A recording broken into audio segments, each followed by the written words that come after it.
Muito bem, chegamos ao estudo final da lição número 6, a lição onde a palavra de Deus ela foi mostrada como sendo verdadeira, pura, saudável para a vida humana, mas perseguida e, logicamente, muito assim colocada num descrédito por muitos, assim, eu não diria teólogos, mas pessoas com pensamentos humanos que gostariam de envolver as pessoas em fantasias e conduzi-las de forma manipulada. E aconteceu justamente isso. Quando nós estudamos a palavra de Deus, nós vemos que ela modifica e transforma a vida daqueles que leem e que praticam as suas grandes verdades. Por isso é importante que possamos usar a Bíblia como nossa regra de fé. Houve, certa feita, um homem na China que ele era muito perseguido, mas ele saía-se bem de todas as perseguições. E as pessoas diziam, mas como é que esse camarada consegue sair bem de tudo? O que ele tem? Aí então uma pessoa descobriu o segredo deste homem que era um alto funcionário do governo. Descobriram que ele, todo dia quando chegava no trabalho, ele ia para um cantinho, para um quartinho, e ali durante 15 minutos ele ficava lendo a Bíblia. Depois se ajoelhava e orava. E esse era o segredo desse homem. Podia vir qualquer tipo de situação, que esse homem estava sempre assim, sereno e sempre dava boas respostas. Ele tinha duas características especiais. A primeira é que ele tinha uma serenidade inabalável, ninguém conseguia tirá-lo do sério. E a segunda é, todo mundo que pedia conselho, ele tinha sempre um bom conselho para dar, fruto da sabedoria adquirida com a palavra de Deus. 15 minutos apenas. Como isso é importante na vida humana. E as pessoas deveriam utilizar pelo menos esse tempo de 15 minutos para ler a palavra de Deus todo dia. O crente que não lê a palavra de Deus está desconectado espiritualmente da fonte de toda a vida, da fonte de toda a sabedoria que é a palavra de Deus. A palavra de Deus, ela é soberana. Muitos tentaram destruir essa palavra de Deus, mas acabaram derrotados e humilhados, enquanto a palavra de Deus permanece até hoje. Diz a Bíblia, as minhas palavras não passarão. Jesus diz, passarão o céu e a terra, mas as minhas palavras não passarão.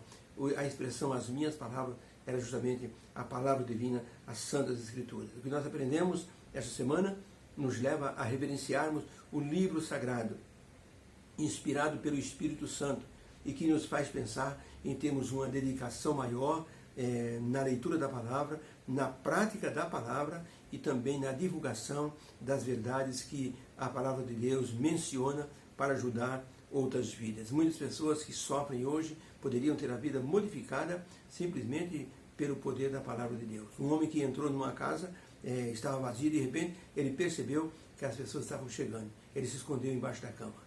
E então ele viu quando o pai de família chegou e leu uma palavra que estava na Bíblia, depois se ajoelharam e oraram. E quando todo mundo estava silencioso, ele saiu do cantinho dele, e então era um quarto de hóspede, ninguém ia dormir lá, ele saiu bem devagarinho e acabou indo embora. Mas a leitura da palavra que aquele homem ouviu foi suficiente, porque aquele homem acabou depois voltando naquela casa, confessou que havia entrado ali, que a família havia chegado e que ele havia ouvido a leitura da palavra. E ele pediu um estudo bíblico, depois foi batizado. O grande pregador Moody, quando voltava um dia de uma igreja, foi assaltado por um homem. E o homem disse, me dê a sua bolsa e a sua carteira. Moody deu a carteira e deu a bolsa e disse, olha, dentro dessa bolsa tem uma Bíblia. Eu não sei o que está acontecendo na sua vida, moço, mas se você puder ler esse livro, eu não vou tirar do senhor, pode levar. E o bandido foi embora. 25 anos depois, o pastor Moody estava numa igreja, quando ele terminou a pregação, que cumprimentou as pessoas na porta, um homem olhou para ele e disse, olha, eu quero agradecer ao Senhor, porque naquela noite que eu roubei o Senhor, o pastor Moody olhou para ele e disse, foi o Senhor? Fui eu. E eu segui o seu conselho. Eu li o livro que estava na sua bolsa, era uma Bíblia. E aqui estou eu, para testemunhar que a Bíblia transformou a minha vida. Então, é um livro realmente inspirado. Por isso, as pessoas que fizeram da Bíblia a sua leitura predileta tiveram a vida modificada. O estudo nos mostrou, nessa semana, que as duas testemunhas tinham a iluminação do Espírito Santo e tinham autoridade para profetizar, para fechar os céus, para abrir os céus, para trazer pragas sobre os homens, para provocar ali calamidades sobre os impiedosos. A palavra de Deus, no entanto, foi perseguida e estudamos que ela foi morta e ficou 3 anos e meio sem aparecer, de 1793 a 1797, 3 anos e meio. Depois o rei da França resolveu que o culto da razão não iria acontecer mais. A França começou um processo chamado iluminismo, onde os filósofos achavam que nada de Bíblia, nada de fé, a razão, a ciência é que deve dominar nossa vida e guiar nosso caminho. Seremos pessoas melhores. Então fizeram um templo, colocaram uma mulher num trono dizendo, essa é a deusa da razão, vamos segui-la. E vamos então transformar a França e a Europa numa grande iluminação. Por isso o nome iluminismo. As pessoas diziam que a cultura e os conhecimentos assim humanos e a ciência iriam conduzir a vida deles. Foi um fracasso total. Houve um liberalismo sem igual, uma degeneração moral como nunca houve. Até que o imperador da França, o Napoleão Bonaparte, acabou com essa farra e voltou à religião normal, acabou com o tempo da razão, e então a Bíblia voltou a circular, as sociedades bíblicas mundiais foram abertas na Europa, e assim as Bíblias começaram a ser impressas e começaram então a serem divulgadas no mundo inteiro. Essas 2 testemunhas foram perseguidas durante 1260 anos, mas foram assim, retornaram de forma plena à sua vitalidade depois do ano de 1798. Aí ninguém mais segurou.